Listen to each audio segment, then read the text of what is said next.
pues la idea de esta tercera sesión es hablar del Cordobazo de 1969, después del salto de 40 años entre la primera y la segunda sesión. Ya empiezan a haber pues, continuidades pues, de una década entre las diferentes rebeliones y revoluciones que estamos abordando, ¿no? Pues la siguiente ponencia se organiza en 5 apartados. En el primero se presenta un contexto general de la Argentina en 1969. En el segundo se analiza la dictadura de Onganía. En el tercero se explora la situación del movimiento obrero y popular, además de la situación de la izquierda y las anarquistas. En el cuarto se explora la poblada de Córdoba previamente tal. Y en el quinto, los desarrollos posteriores. Entonces, pues en Argentina en el 69, como el contexto general, en términos demográficos, para 1970, Argentina tenía un estimado, está como maravilloso que me costumbre en la calle, tenía un estimado de 23.364.431 habitantes, siendo el tercer país más poblado de América Latina, con una tasa de bajo crecimiento del 1.5. Colombia solo supera a Argentina en términos de población para los 80. En el periodo, el país afianza la tendencia ya analizada desde principios de siglo de urbanización, contando con un 79% de población urbana y un 21% de habitantes rurales. Si ustedes quieren lograr las cifras que Colombia tiene en 2005, pues para el periodo del 70. Los aglomerados urbanos más poblados son el Gran Buenos Aires con 8.325.000 habitantes y el 35.8% del total nacional. La famosa macrocefalia pues, latinoamericana muy clara en este caso, ¿no? Gran Rosario con 806.942 residentes y el 3.5% del total, y Gran Córdoba con 792.925 personas y el 3.4% del total, seguidos con distancia por La Plata y Mendoza, y un total de 15 ciudades de más de 100.000 habitantes. Entonces hay una gran conurbación de varios millones, pues es Buenos Aires, a 2 poblaciones de más de 500.000 habitantes, 2 poblaciones de más de 400.000 y el resto poblaciones intermedias de más de 100.000 habitantes. Esa es un poco la estructura urbana de Argentina para ese periodo. En materia económica, el país había pasado de un fuerte crecimiento en 1964 y 1965 del 10.13 y 10.5% del PIB en época de democracia limitada, a sufrir una importante recesión en 1966 del crecimiento del 0.6% del PIB en dictadura, y a partir de ahí experimentar una continua recuperación que llega al 3.1% en el 67, 4.8% en el 68 y un nuevo pico de crecimiento del 9.6% en el 69, que experimenta una importante caída para el 70 con un crecimiento del 3%. Entonces se dibuja una curva de gran crecimiento en el periodo digamos, democrático formal, una fuerte caída mayoritariamente ya en dictadura y una recuperación que llega a su auge en el 69, vean las paradojas de la economía. En términos brutos, el PIB nacional pasaría de 24.451.000 millones de dólares en el 62 a 31.584.000 millones en 1970, una adhesión pues, de unos 6.000 millones de dólares, dibujando una pequeña ola de expansión en ese periodo. En el país, tras el impulso del proyecto desarrollista de Silvio Frondizi, se fortaleció de la mano de la inversión estadounidense y europea un importante sector de industria de bienes intermedios y bienes de capital, concentradas en sectores como la metalurgia. Brenman llama a este fenómeno de centralidad de la producción de metal la patria metalúrgica, en la que las organizaciones patronales y sindicales son encabezadas por personas vinculadas a esta industria clave. Entonces se piensa que este momento clave de la segunda ola de industrialización latinoamericana, de industrialización por sustitución de importaciones, pues es la de la industria pesada, y esa industria pesada se asocia pues sobre todo con la metalurgia, ¿no? con la producción pues, de hierro, acero y con su posible reutilización en usos industriales. Entonces viene esta idea de la centralidad de la metalurgia. Y esta patria metalúrgica es pues la idea que para los gobiernos, pero también para diferentes actores, actrices sociales, pues tiene pues, esa industria como generadora de valor, ¿no?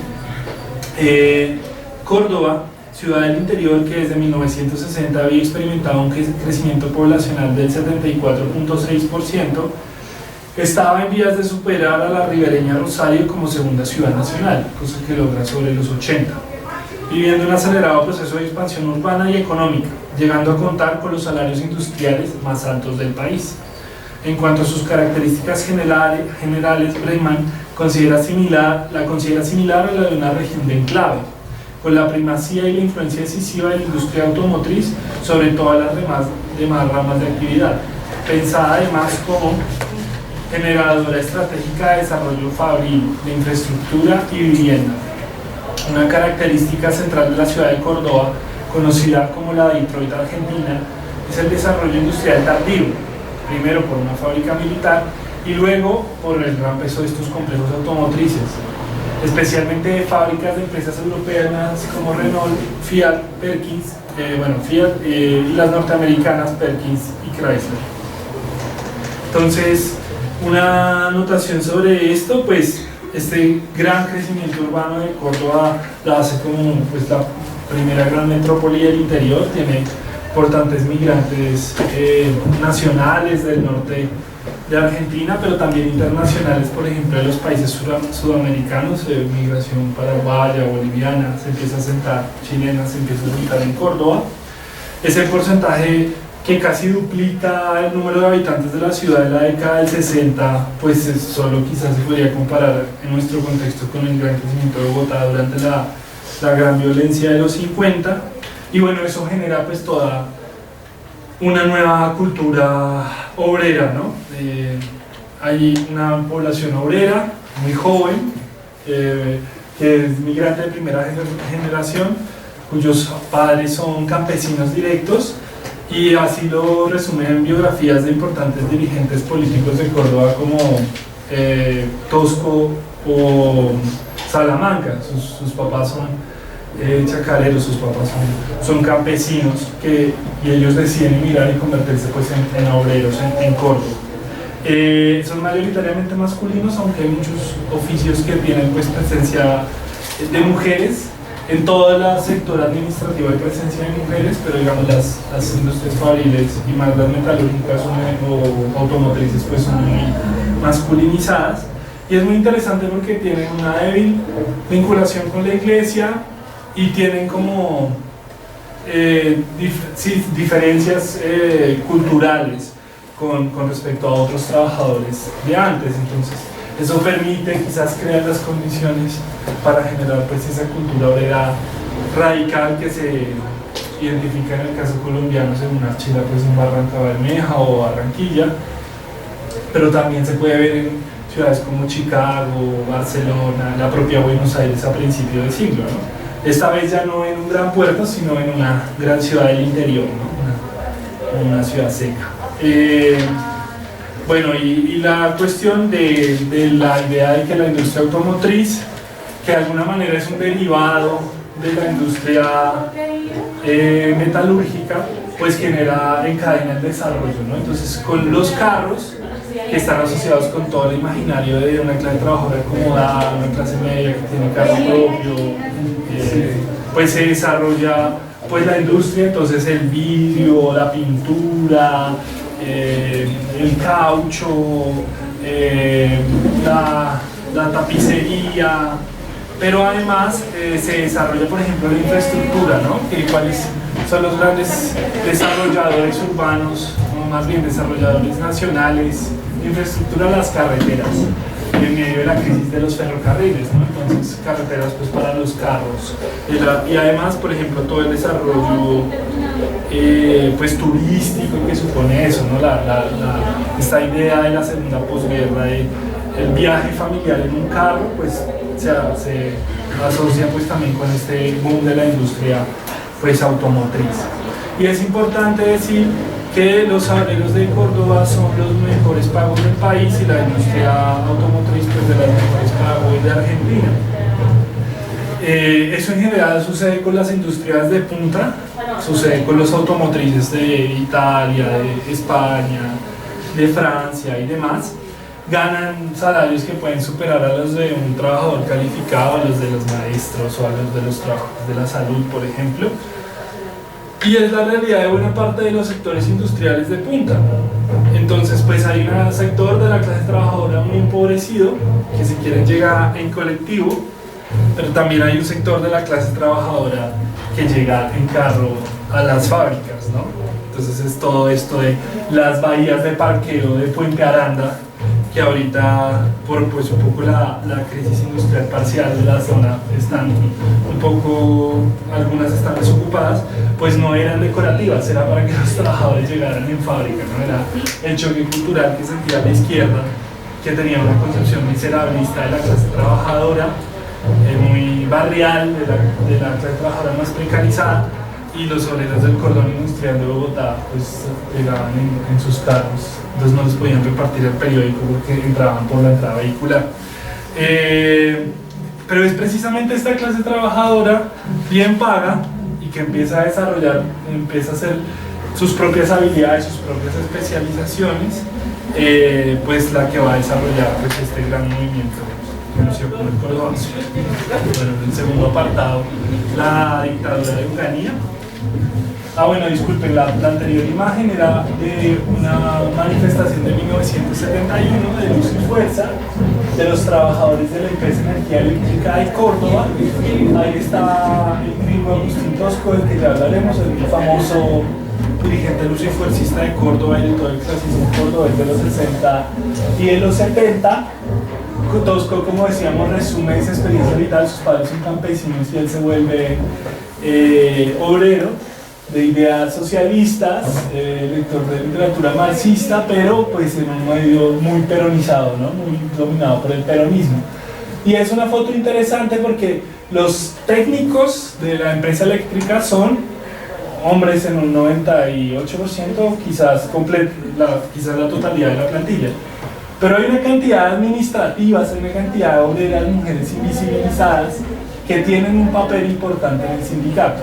En los 60 y los 70 todavía mucho dominio masculino, bueno, sigue el dominio masculino en esos espacios hasta hoy, pero digamos, en los 60 y los 70 era más crudo, pero estas administrativas desarrollaron una labor importante en las fábricas y empresas, y por supuesto importante toda la actividad sindical, ¿no? Bueno, interesante esa cuestión. Entonces ahí está Luz y Fuerza, la Comisión de Mujeres de Luz y Fuerza. La dictadura de Onganía. En el país regía la dictadura del general Juan Carlos Onganía, en el poder desde el 28 de junio de 1966, y su proyecto de la Revolución Argentina. Una de las cosas que se anota en este periodo de la historia latinoamericana es que tras el fantasma, la victoria de la Revolución Cubana, se expande pues el fenómeno, el fantasma de la Revolución Latinoamericana, ¿no? Que invoca tanto la izquierda revolucionaria como la derecha más reaccionaria. Pero muchos de los proyectos contrarrevolucionarios toman también el nombre de revolución por un sentido compartido de que hay que hacer un cambio profundo en la sociedad, ¿no? Entonces, una cantidad de golpes militares que se autodenominan revolución, pues con esta idea de que es necesaria una cirugía. En este caso, pues para extirpar el mal del comunismo. Onganía, comandante del ejército desde 1962 y jefe de la facción azul nacionalista católica de la institución, adopta a las condiciones argentinas la doctrina de seguridad nacional y busca promover un proyecto de restauración autoritaria del orden social, de la mano de su proyecto de los tres tiempos, el tiempo económico, el social y el político, liderados por el primero, entendido por el tiempo de crecimiento económico como prioridad nacional.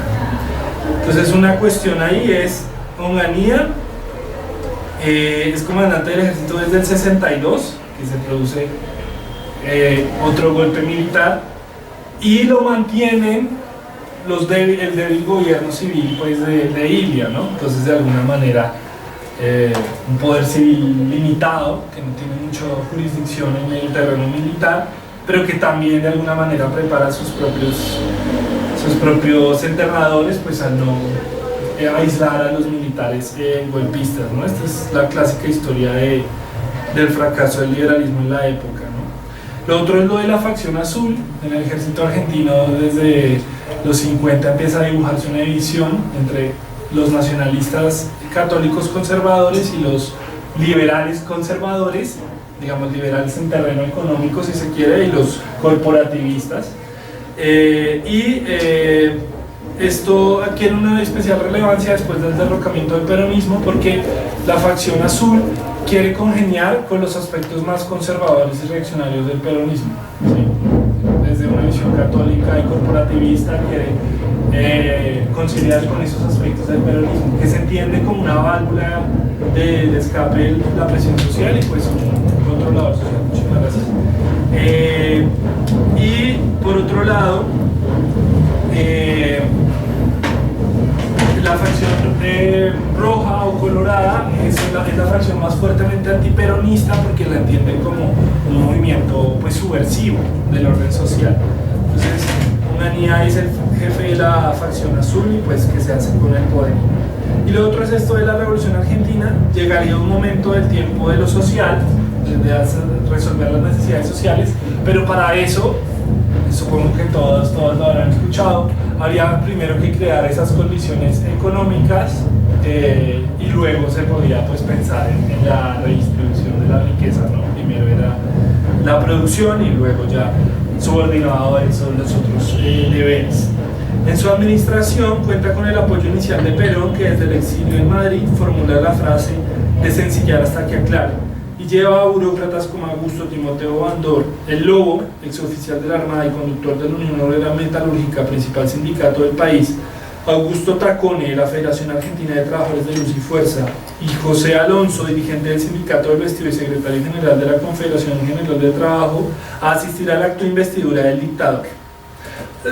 Alonso de hecho sostiene: nos congratulamos de asistir a la caída del último gobierno liberal burgués, porque jamás podrá volver a implementarse nada así. O sea, hay que preguntarse si la oposición, un movimiento popular al liberalismo, es por derecha o por izquierda, si es por excesivamente, digamos, contrario a que el liberalismo no es bueno para las libertades, o que si es otro problema. Y en este caso pues liberalismo para el peronismo es sobre todo sinónimo pues de libre mercado, ¿no? Entonces Alonso pues hace toda su declaración de apoyo y van al acto de posesión de Onganía pues estos dirigentes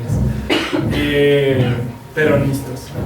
La quinta dictadura militar del siglo XX en Argentina, y la primera que no se presentaba como gobierno transitorio, presidida por quien la oposición popular llamó la Morsa, tuvo un destacado apoyo de la Corte Constitucional, que avaló el golpe, los gremios empresariales, la jerarquía de la Iglesia Católica y la gran prensa. La dictadura fortaleció una política de censura cultural sobre obras de teatro, canciones, películas, intervino en las universidades tenidas por focos del comunismo, suspendiendo la autonomía universitaria e ilegalizando los centros de estudiantes. Como diría el gran líder paramilitar era Castaño, pues a la universidad se viene a estudiar. Onganía estaba perfectamente de acuerdo, los centros de estudiantes eran distracciones políticas en el currículo de las universidades. Onganía sostuvo que para realizar el cambio profundo al que aspiraba necesitaba un gobierno de 43 años de duración que acercara al bicentenario de la independencia nacional. O sea, él decía, puede que nos demoremos 10 o 20 años haciendo la cirugía, pero necesitamos 40 años para remodelar este país, pues quebrado por el comunismo y la apostasía de valores, todo este carreto del nacionalismo católico más autoritario. Bueno, primero echando números, pues la quinta dictadura militar, la primera la de Uriburu en el 30, la segunda pues el golpe conservador del 43, de donde surge Perón, en el 55 la revolución libertadora, que algunos llaman liberticida o fusiladora, en el 62 pues el golpe contra Frondizi, y pues esta faltaría una sexta, la más infame pues de la historia del siglo XX pues en Argentina. De todas maneras, aparte de la dictadura militar cerrada, había mucho tiempo de democracia seriamente limitada, ¿no? La década conservadora del 30 o la época de los 60 con proscripción del peronismo. Entonces es una democracia, cuando hay periodo civil, una democracia muy frágil y tutelada por otros poderes. Lo segundo es que siempre en estas dictaduras de nuestra América Latina hay que tener en cuenta el carácter protagónico de los civiles. Y aunque en esta los milicos son los que ocupan los principales puestos de las carteras de Estado, hay mucha participación de civiles. Entonces siempre está el planteamiento de las dictaduras cívico-militares. En este caso incluso poderes como la Corte Constitucional, bueno, los empresarios, la jerarquía de la iglesia, la prensa, avalan el golpe, ¿no? Entonces cuando se hace pues toda esta rendición de cuentas de las dictaduras, generalmente se soslaya pues este entusiasta apoyo de los civiles, no solo en la tarea de administración estatal, sino muchas veces en las tareas de represión y bueno, de liderazgo político, económico y cultural de esos estados. Bueno, y el gobierno de los 43 años de duración. Aquí hay mucha influencia pues, de la dictadura brasilera y la idea de una reformulación de todo el proyecto de país. La dictadura del 64 impone, quizás esa es la que inicia un ciclo de golpes de Estado en el Cono Sur, y bueno, Onganía hacia acuse de recibo. El proyecto del ministro de Industria de la dictadura desde enero de 1967 o diciembre del 66, hay una diferencia ahí en las fuentes, el aristocrático economista Alberto Krieger Bacena, de tendencia liberal, se condensa en un plan económico que supuso la eliminación de las protecciones arancelarias y las famosas quitas zonales, la devaluación de la moneda, la ley de hidrocarburos que facilitaba la inversión extranjera en el rubro y la ley de alquileres que agilizaba los desalojos, la suspensión de las convenciones colectivas de trabajo y el congelamiento de salarios por 2 años, extendido luego un año más, a 1969. Bacena, antiguo ministro de Hacienda de la dictadura de Aramburu y nieto de los empresarios metalúrgicos italianos que fueron infamemente célebres por la Semana Trágica de 1919, se convirtió en una figura extensamente impopular entre los trabajadores organizados. Bueno, pues el famoso plan económico de Krieger Bacena, que no es un plan que rompa con el modelo desarrollista, pero ya asoma algunas de las características que el desarrollismo industrial tuvo en América Latina. Quizás hay una tendencia minoritaria del desarrollismo social, pero el otro desarrollismo que fue muy fuerte en nuestros países es el desarrollismo autoritario, con políticas antisindicales y pues mucha apertura pues de la inversión extranjera, privatización de activos y demás. Una de las claves de todo esto es el pacto que establece con una CGT pro dictadura en ese momento para el congelamiento de salarios, que luego extiende a 1 año, y eso hace que en una situación de inflación relativamente alta, pues los salarios rápidamente se desactualicen y se genere mucho descontento por parte de los trabajadores. La otra cuestión es esto de las quitas zonales. Empiezan a retirarse las protecciones industriales de las industrias regionales, sobre todo del norte del país, y empiezan a quebrar muchas de las industrias tradicionales de esa zona, sobre todo, por ejemplo, la producción azucarera, y ya lo vamos a ver, pues eso tiene una influencia en el contexto del periodo. Y bueno, lo otro es, conectando con la primera sesión, pues los talleres metalúrgicos Bacena y la huelga de los trabajadores metalúrgicos de esa empresa que desencadena en la Semana Trágica. Y bueno, Bacena, encontramos otro apellido oligárquico en esta sesión, ¿sí? Una familia pues oligárquica que mantiene su presencia en el Estado, y es interesante pues que también hay un hilo ahí de continuidad pues con las protestas. Movimiento obrero popular y la izquierda. Bueno, disculpe, entonces sí, estoy haciendo lo mismo. La dictadura de Onganía, entonces aquí hay una pancarta de estudiantes, del estudiante asesinado en medicina Juan José Cabral. La pancarta dice: los estudiantes del pueblo vamos a También gracias. Y es una comisión de intercursos porque Onganía suspende, ya lo vamos a ver, pues las federaciones y los centros de estudiantes. Entonces se organizan pues otras formas asamblearias pues para combatir la ilegalidad, pues para articular la protesta estudiantil. Listo.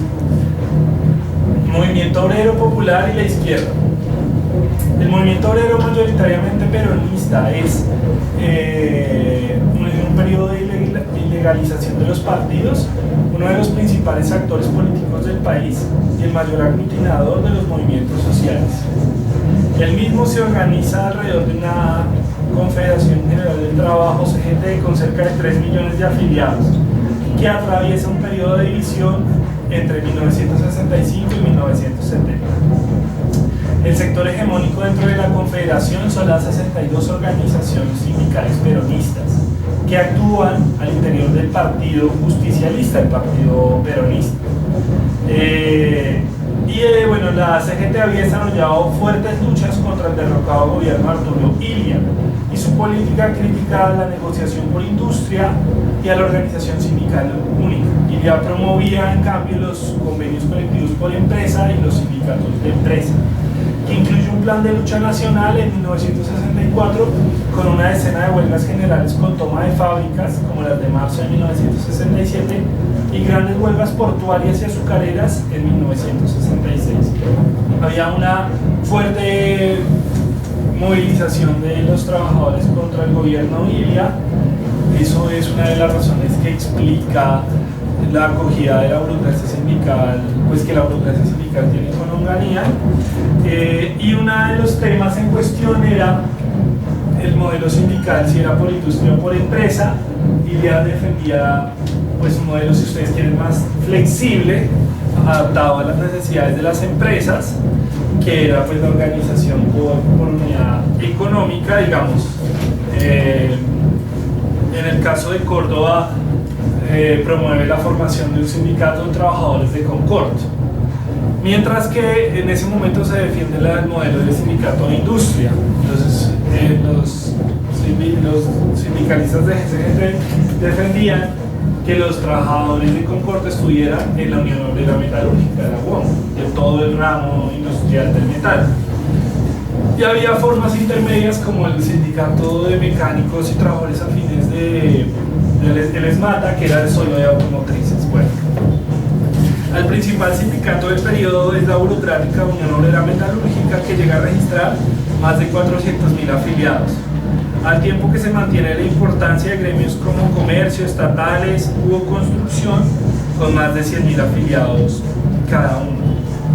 De hecho, hoy nominalmente el sindicato del comercio en Argentina dice tener 500.000 de afiliados, estatales puede decir que tiene 300, 400.000 y construcción 200.000, pero son pues censos muy inflados. Por ejemplo, en las elecciones hace poco el comercio participó una 10ª parte de ese supuesto número de afiliados, entonces pues muestran las dimensiones de la situación.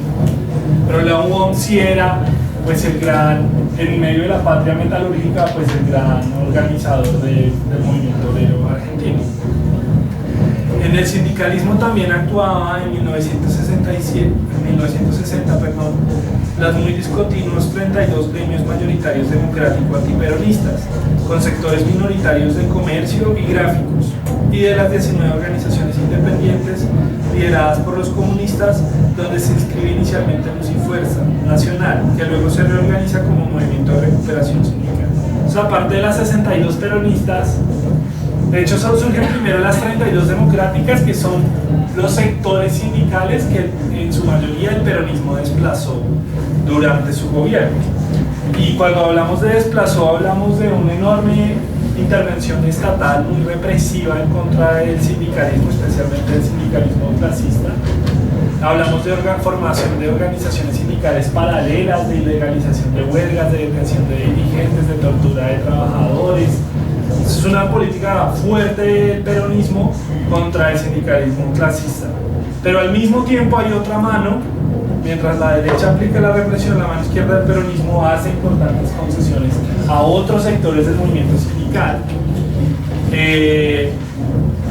pues desarrollo esa parcial incorporación de los trabajadores al Estado, de institucionalización de la negociación colectiva y demás.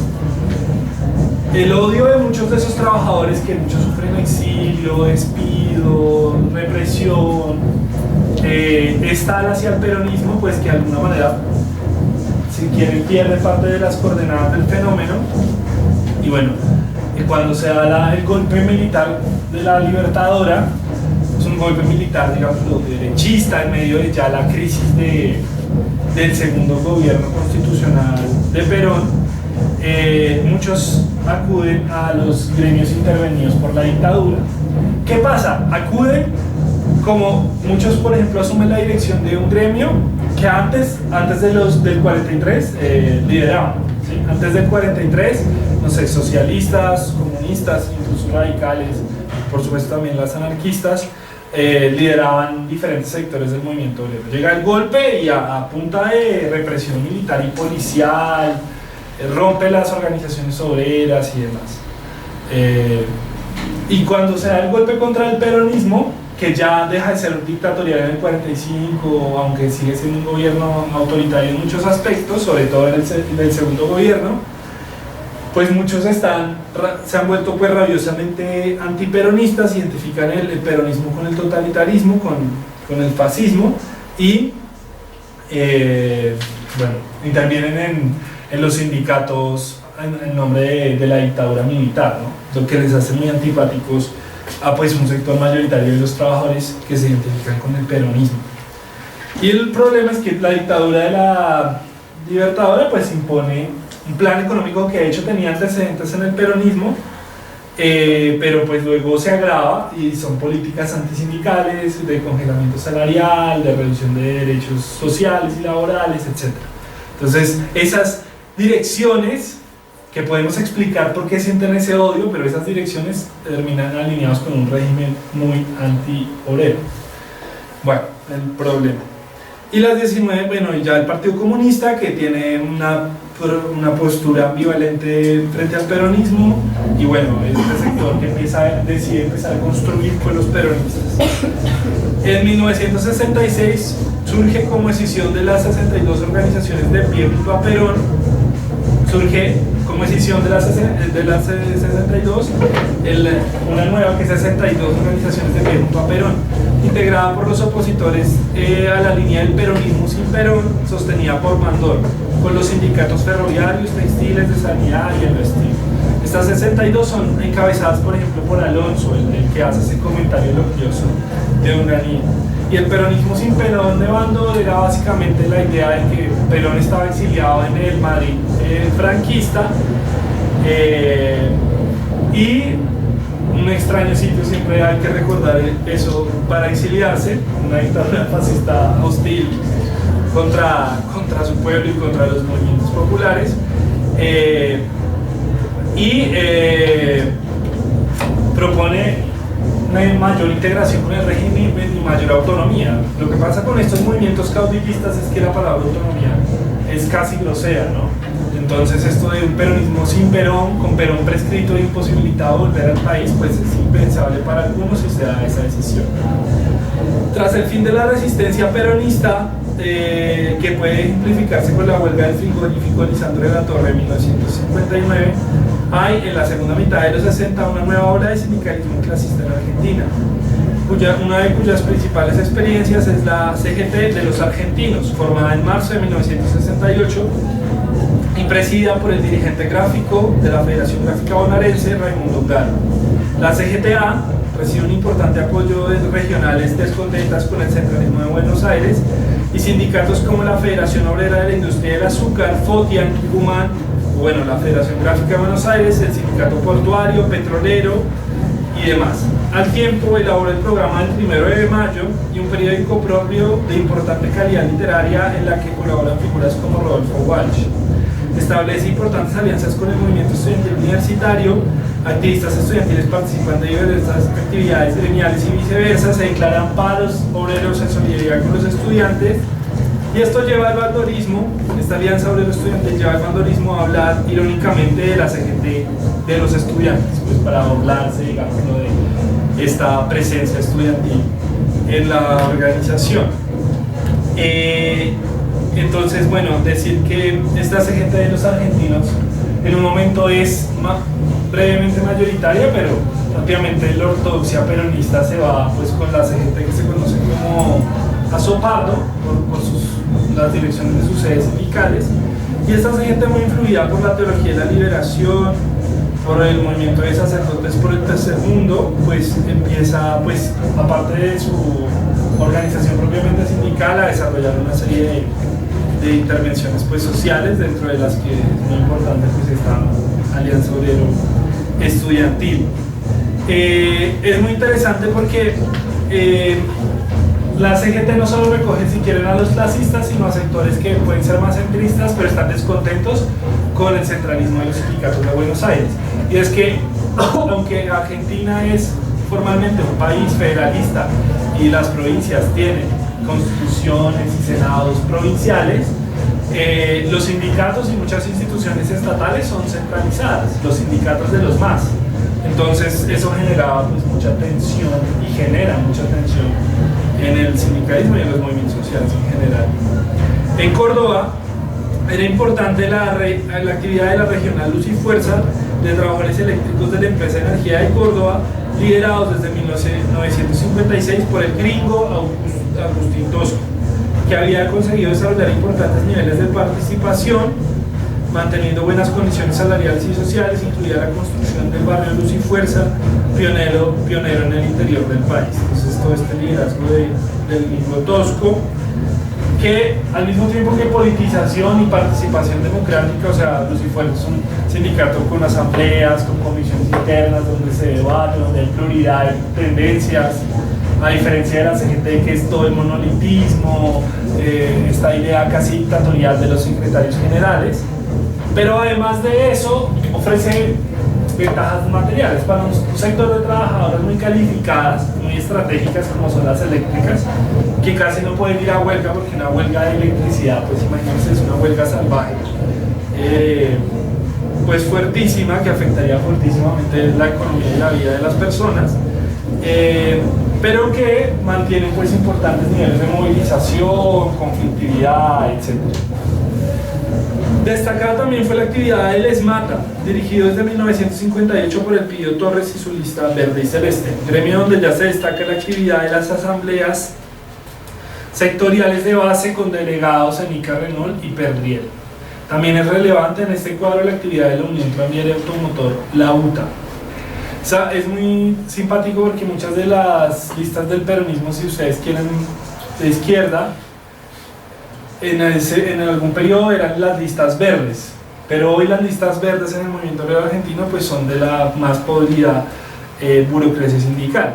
De hecho hay fósiles que se mantienen desde la época de los 70 hasta la actualidad en las secretarías generales de sus gremios. Y bueno, de todas maneras, aparte del burocratismo de estas organizaciones, siempre se ha dicho que hay dos niveles: un nivel de arriba del movimiento obrero argentino, donde está la tiránica burocracia sindical, pero también un nivel de abajo donde están estas famosas comisiones internas o comisiones de fábrica, que tienen una actividad de más democracia y participación. No siempre es así, pero a veces es así. En el movimiento estudiantil, la Federación Universitaria Argentina, la FUA, ilegalizada de hecho por la dictadura del 67, pasa de ser influida por el reformismo y el humanismo cristiano en la primera mitad de la década de los 60 a ser liderada por la izquierda marxista, en particular la Alianza Maoísta del Frente de Agrupaciones Universitarias de Izquierda, FAO, y el PCR, y la Tendencia Universitaria Popular Antiimperialista Combativa, TUPAC, largo ese nombre, de vanguardia comunista entre 1965 y 1970. En el periodo es notable la actuación de las uniones gremiales regionales como la Federación Universitaria de Rosario o la Federación Universitaria de Córdoba. En la estructura del movimiento estudiantil argentino están los centros de estudiantes, que forman federaciones de estudiantes por universidad y que forman la Federación Universitaria Argentina. Había sido pues un bastión del radicalismo, hasta hoy lo es, pero en los 60 la izquierda maoísta empieza a desplazar muchos de estos planteamientos, ¿no? Es toda esta tradición, si ustedes quieren, humanista, que se va radicalizando. Y bueno, la actividad de federaciones regionales, que no son la Federación de Buenos Aires, no son los cientos de miles de estudiantes, pero son federaciones con decenas de miles de estudiantes que son muy activas. Bueno, en la izquierda se mantiene la importante actividad de las viejas organizaciones como el Partido Comunista Argentino y en menor medida el dividido Partido Socialista, escindido desde la segunda mitad de 1950 en diversas corrientes. También es relevante la creciente actividad del maoísmo, nucleado en el Partido Comunista Revolucionario PCR, surgido de la juventud, pues, de la Federación Juvenil Comunista del Partido Comunista Estalinista, formado en 1968 y liderada por Otto Vargas. Y Vanguardia Comunista, surgida de las filas socialistas radicalizadas, formada en el 65 y liderada por Elías Celam, ambas con importante presencia estudiantil y actividad en el movimiento obrero de Córdoba. Entonces es interesante porque la nueva izquierda surge un poco de la ruptura de sectores juveniles de la vieja izquierda, en el caso del PCR de los comunistas, en el caso de la vanguardia comunista de los socialistas. Y también es la paradoja de que el maoísmo se desarrolla en nuestros países cuando los países estaban siendo ya principalmente pues urbanos e industriales. Por ejemplo, la gran zona de influencia del maoísmo hasta hoy en el país, bueno, hasta hoy no, pero históricamente en el país de los 60 a los 80 fue la región paisa en su extensión, la gran Antioquia, parte de Antioquia, pues todo el eje cafetero, que eran zonas minifundistas con una economía agraria capitalista, no feudal, y que eran zonas con mucho desarrollo industrial. Las razones de por qué en regiones o en países fuertemente urbanizados e industrializados es tan fuerte el maoísmo, pues se me escapa, pero es una tendencia en Argentina y bueno, pues también en nuestro país. En el trotskismo se desarrollaba sobre todo la experiencia del Partido Revolucionario de los Trabajadores, PRT, La Verdad, liderado por Nahuel Moreno, tras la ruptura de 1968 del PRT, y en menor medida desde 1964 la actividad del Grupo Política Obrera, liderado por Jorge Altamira, y el Grupo del Partido Obrero Revolucionario de Posadas. Bueno, aquí una cosa interesante, y es que hubo en el PRT un intento de confluencia de guevaristas y trotskistas. El experimento no resulta nada bien y termina en una decisión. Bueno, y el sector de PRT, La Verdad, pues continúa pues en una estrategia más pues tradicional. Está el pequeño grupo de política obrera que tienen unos acercamientos extraños con el peronismo en la época, y el sector posadista, que es una corriente trotskista muy latinoamericana, que fue muy importante en varios países, incluido Colombia, y que pues hoy nos causa risa por pues toda esta idea de Posadas, de que había que valorar seriamente pues los avistamientos de ovnis, y que si los ovnis eran pues enviados del socialismo interplanetario. Pero más allá, bueno, es chistoso decirlo y es un poco ridícula la cuestión, pero es sobre todo, o sea, hay un aspecto folclórico, pero hay un aspecto también de lógica política, y es que la izquierda era tan determinista que decía, bueno, las etapas de la historia pues siguen un curso unidireccional, las sociedades van desarrollándose. Entonces el postulado era, si hay marcianos y no se destruyeron en una especie de catástrofe nuclear, tienen que ser, como todas las sociedades avanzadas, sociedades socialistas. Entonces el determinismo pues de la historia humana llevado a la escala planetaria, o perdón, interplanetaria, pues derivado en esta teoría. Insisto que es muy folclórico, pero era el fuerte determinismo el determinismo pues teórico, que luego se convertía pues todo en esta folclore político. Más allá de lo folclórico, el posadismo fue importante y tuvo una inserción obrera importante. El naciente campo guevarista registra la importante actividad de PRT combatiente, liderado por Mario Roberto Santucho, que para 1970 formalizará su brazo armado, el Ejército Revolucionario del Pueblo, el ERP. Las organizaciones guerrilleras como Turum, CGP, Fuerzas Armadas de Liberación Nacional habían sido desarticuladas, pero están activos grupos más dispersos, más pequeños, como las Fuerzas Armadas Peronistas FAP, que sufren una importante derrota militar en el 68, intentan armar un foco en la montaña y a los pocos días los bajan. el Ejército Nacionalista Revolucionario y el Grupo Descamisados, una cantidad de siglas chiquiticas de comandos muy pequeños, sobre todo de la izquierda peronista, que van sumándose, van confluyendo, y para los 70 muchos terminan en falo montoneros, ¿sí? Entonces hay mucha microactividad armada en el periodo. Es interesante porque, bueno, se mantiene la presencia de los comunistas, va a ser muy grande la presencia de los maoístas, va a haber un momento de fuerte hegemonía guevarista, hay una corriente trotskista también importante, y eso va variando, ¿no? Hay momentos donde son más fuertes y regiones donde son más fuertes los maoístas o el trotskismo o los guevaristas, etc. Bueno, eso en cuanto al cuadro de izquierda de la época, como pudieron ver, una chorrero de siglas difíciles de identificar. En el anarquismo continúa la actividad nacional con eje en Buenos Aires de la Federación Libertaria Argentina, la FLA, que en 1963 realiza su congreso extraordinario donde fija su programa constructivo. Edita el periódico Acción Libertaria y la revista Reconstruir, censurada en 1965 por la dictadura húngara. En general, los anarquistas argentinos han perdido mucha presencia en los movimientos populares, no sufren en primera plana la represión gubernamental, pero pues también, por ejemplo, son afectados por esta política de censura cultural.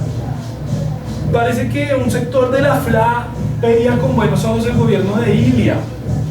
Recuerdo hace muchos años un viejito en la FLA que hablaba maravillas del gobierno de Ilia y de sus proyectos en el campo y del fomento al cooperativismo. Pero pues oficialmente no es una línea en ese sentido. Muy cerca actúa la Unión Socialista Libertaria USL en Rosario y La Plata, que en un momento estaba articulado dentro de la FLA, pero luego parece que se desarticulan.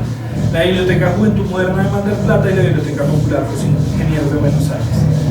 Sin embargo, en su disminuida actividad sindical, las organizaciones específicas se mantienen sordas a la realidad del movimiento obrero dentro del disminuido aparato conservador y gorila de los 32 gremios democráticos. Importantes activistas obreros como Tanuzzi constituyen en el gremio gráfico la lista blanca con los conservadores, en alianza con los conservadores, en oposición a Ongaro, a Raimundo Ongaro, que luego es el secretario de la CGT de los argentinos. Lo mismo que Grunfeld, que desde el Sindicato de Empleados del Comercio dirige el Ateneo y el Boletín Informativo de las 32 organizaciones, o Juan Corral, que participa del sector conservador de la Unión Ferroviaria. Bueno, aquí hay que hacer una explicación muy delicada. Lo primero es que en general el activismo anarquista sufrió mucha persecución durante el peronismo. Por ejemplo, Grunfeld estuvo preso un año y las organizaciones obreras fueron fuertemente reprimidas, las huelgas fueron cortadas por intervención policial y militar, las organizaciones mayoritarias fueron prohibidas y la organización minoritaria, que era dócil con los militares, recibía la personería y la negociación. Entonces, claramente el odio visceral era muy fuerte. Además, el peronismo tiene un ala de colaboración con grupos fascistas, ustedes saben, acoge a los nazis, no quiere involucrarse en la Segunda Guerra Mundial, etc. Entonces hay toda esta percepción de la oposición al peronismo. Pero esta situación, si ustedes quieren, tan vivencial, luego opaca que hay una izquierda peronista que está desarrollando ya en los 60 importantes experiencias de radicalización política, importantes experiencias de acción directa de las trabajadoras, y se les escapa porque están aparateados en las 32, que para los 60 son un esqueleto sin 32 gremios ni de lejos, sino con activistas de diferentes gremios. Pero no es que estén, a veces vayan a las 32, no, es que son los secretarios de prensa, son los que están en el Ateneo, o sea, son fervientes impulsores de las 32. En un momento en que ya se fueron los radicales, se fueron los socialistas, ¿quiénes quedan? Bueno, los conservadores y algún otro que radical golpista. Entonces ya ni siquiera está la izquierda antiperonista, ya solo estás con la derecha, ¿no? El caso de Danuzzi es muy dramático porque la Federación Gráfica Bonaerense es un ejemplo limitado con las prácticas peronistas de democracia sindical, y Ongaro es un dirigente del sindicalismo combativo. Entonces Danuzzi, en la lista blanca en oposición a la izquierda clasista y los gráficos, pues está absolutamente por fuera del proceso de radicalización obrera del periodo. Yo creo que esto, insisto, tiene unas causas personales y políticas, pero eso no es culpa a los compañeros por gravísimos errores estratégicos que se cometieron en ese periodo. Bueno, por otra parte, la Federación Obrera Regional Argentina Fora ensaya un interesante cambio estratégico e impulsa el ingreso de sus militantes dentro de los sindicatos mayoritarios, participando de algunas luchas gremiales importantes como los trabajadores del puerto de Buenos Aires. Incluso consiguen delegados del sindicato portuario, pero no tienen mucha continuidad.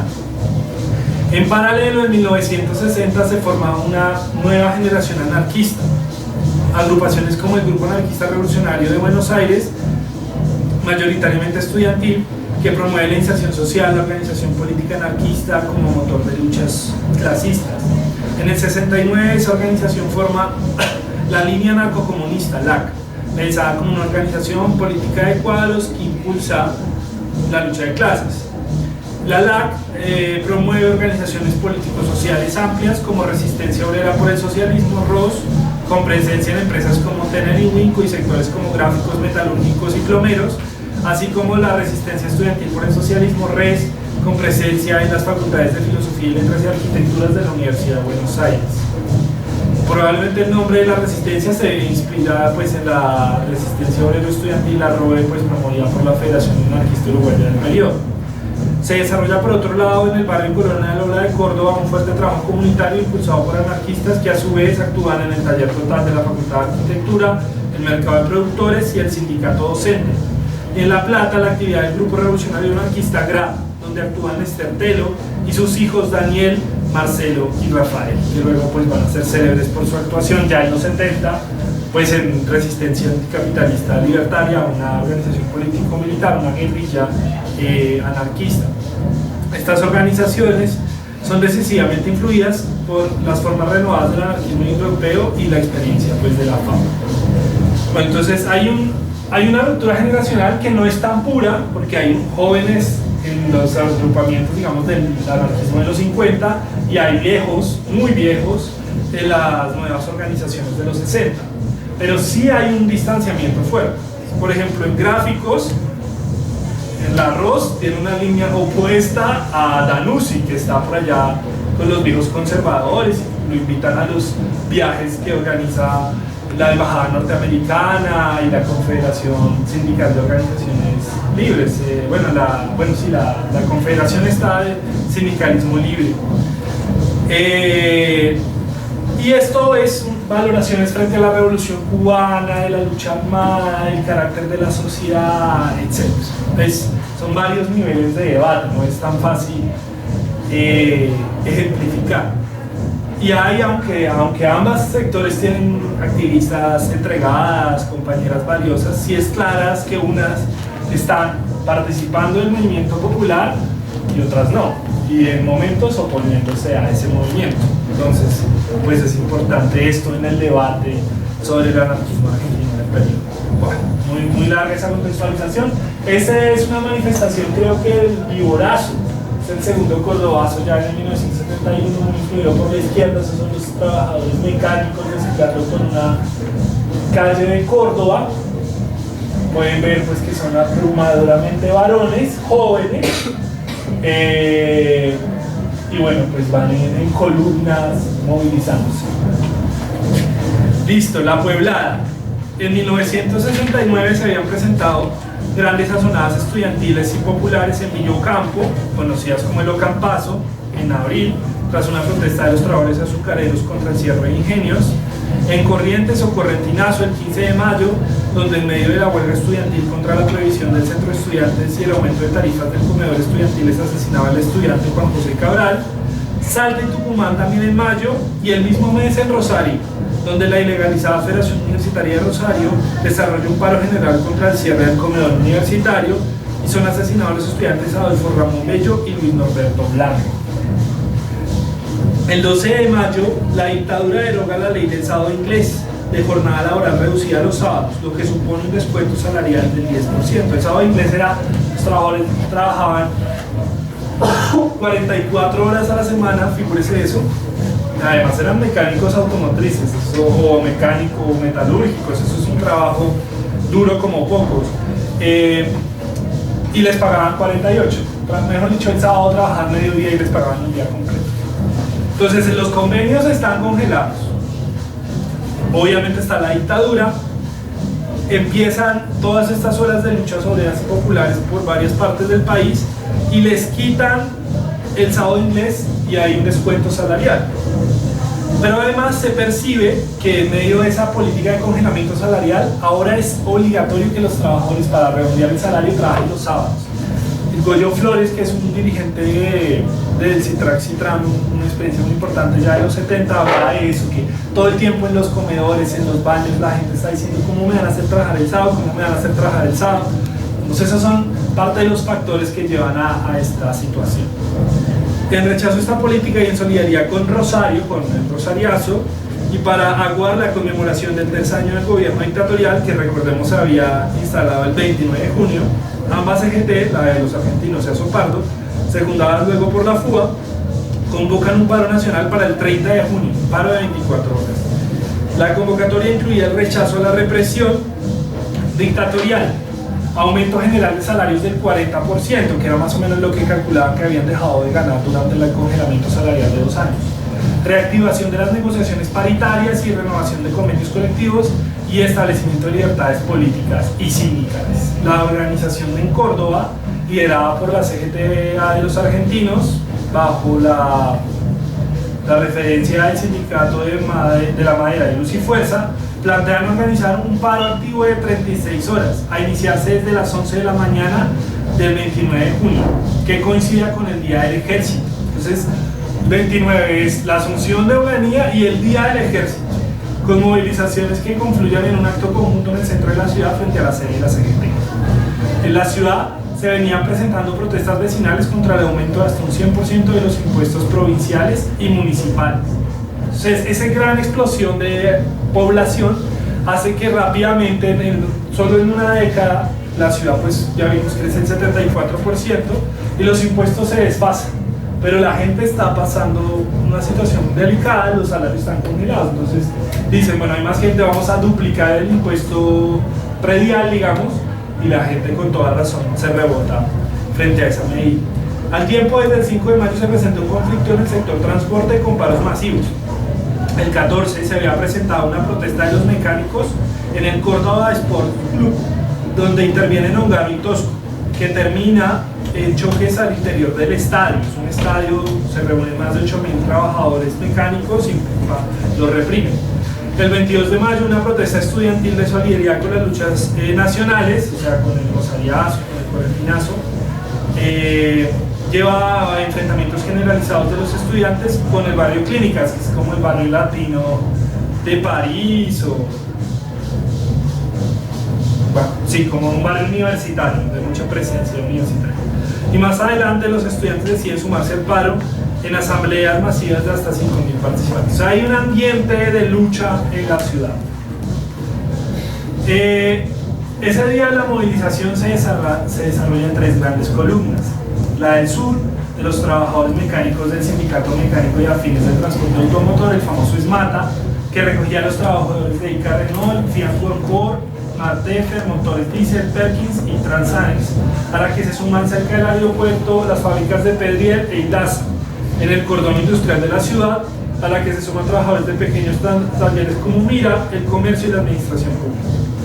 Por otro lado, está la columna de los eléctricos del Luz y Fuerza, que viene del norte, y la de transportadores y estudiantes, a la que se suman gráficos, estatales, docentes, farmacéuticos, ya en el centro de la ciudad.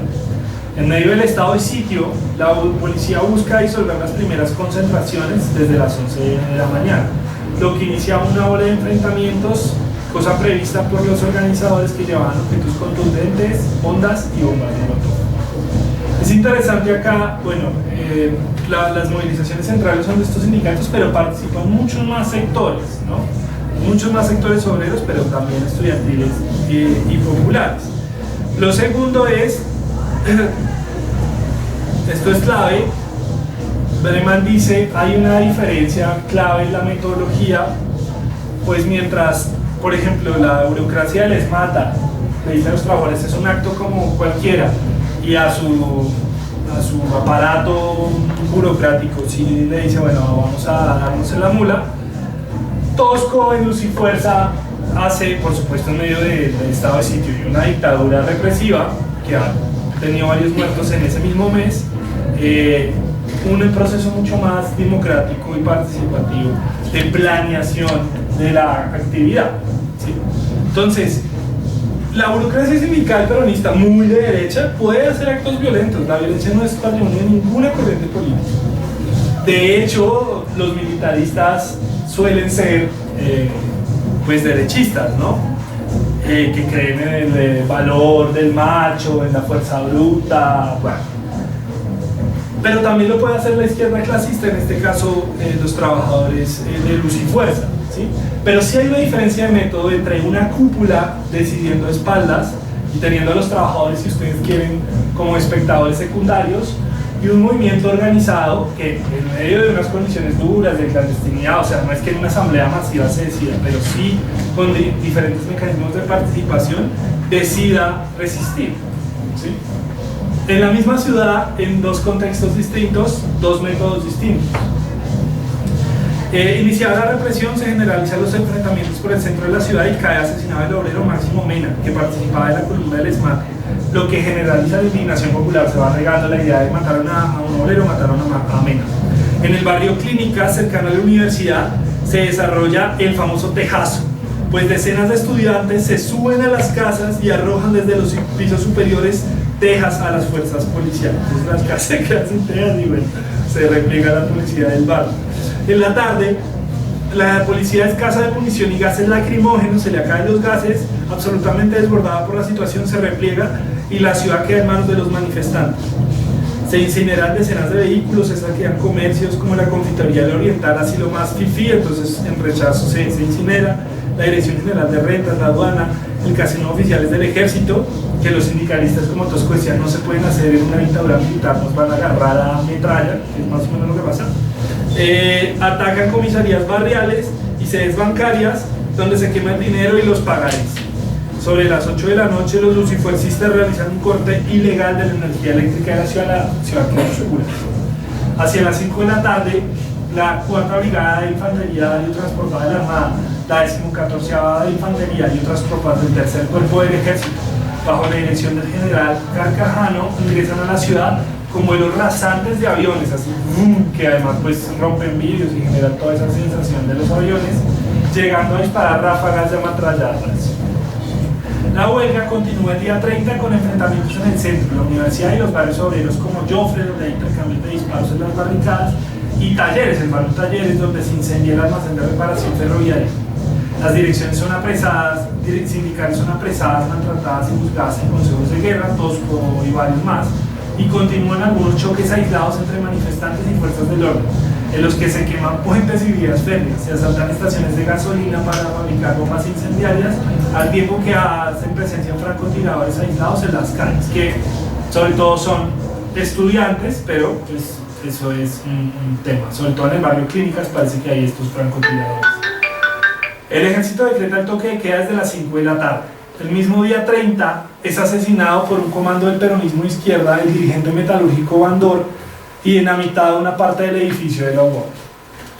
Es probable que este acto de ajusticiar a Bandor, que no se sabe muy bien si atribuirlo a descamisados o a este ejército nacionalista revolucionario, no estuviera directamente conectado con el cordobazo, pero sí con el paro general de ese día, ¿no? Pero sí es un precedente preocupante porque pues en general son direcciones no obreras, en general intelectuales, que entran un poco al movimiento obrero a dirimir a balazos la confrontación y rápidamente pues la burocracia peronista, que en general era ya de por sí muy violenta, pues acepta el reto y se pone en la misma dinámica. Obviamente aunque los muertos de los asesinados, si se quiere, por la insurgencia de izquierda son más representativos, pues los muertos contra el sindicalismo clasista son mucho más masivos, pues extensivos, no hay proporcionalidad. Se calcula la participación en las jornadas de Córdoba en 50.000 personas en la calle. Es una ciudad de 800.000, es un número muy importante. Con un saldo de 400 heridos, 2.000 detenidos, incluidos los principales líderes sindicales, 100 condenados por consejos de guerra y un número de muertes que el gobierno regional cifra en 34 y es probable se extienda a 60 personas. Como en el paro del 77 en Colombia es impreciso el número de muertos y las versiones pues varían mucho. Sibeki habla de una insurrección planificada, luego convertida en explosión popular. Aunque probablemente, distanciándonos un poquito de ese entusiasmo militante de Sibeki que a veces lo lleva a tener lecturas excesivamente optimistas, sea más una huelga con confrontaciones que se convirtió en una explosión espontánea de furia popular. Tosco decía, que lo entrevistan en la tarde del 29, con la vista fija en los incendios que no se habían previsto, la gente salió por las suyas, ya nadie los dirige.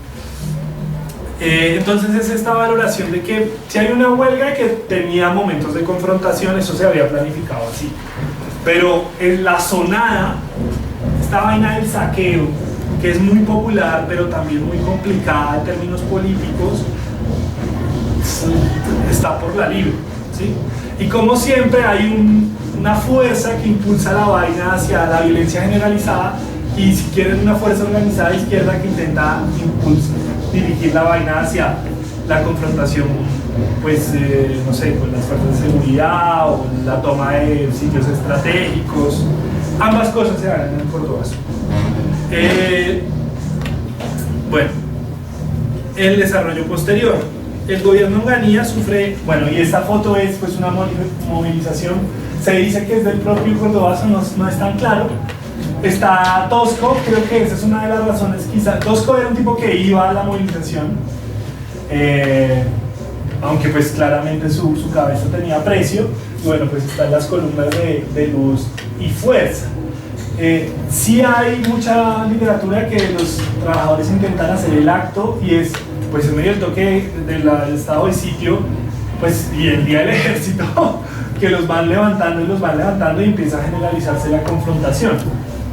Entonces es otro argumento, pues estaban montando tarima para hablar en contra de la idea de una insurrección planificada, ¿sí?